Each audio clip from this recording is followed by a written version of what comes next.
Ito ang crater ng Mount Pinatubo. Ayan, no? Nasumabog noong 1991. Maraming bayang lumubog ng dahil sa lahar. At maraming mga naapektuhan, buhay. Pero ito ang naging resulta. Tignan nyo. Napakaganda. Ayan, no?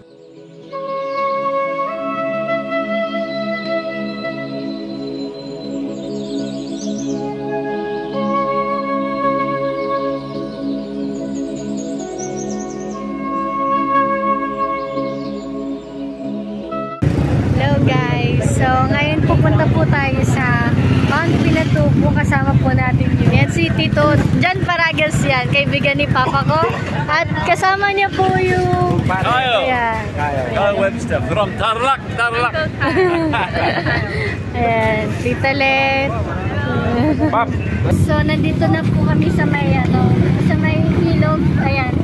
Nakikita niyo yung mga nagmamotor yan. Nahirapan sila yung namamatayan ng motor. Lumulubog. Kasi mahirap yung daanan dito. Pero kami dalawa ni Papa ko. Angkasan pa kami. Hindi kami na ano. Pero ako na-tumpa ako. Basa ako.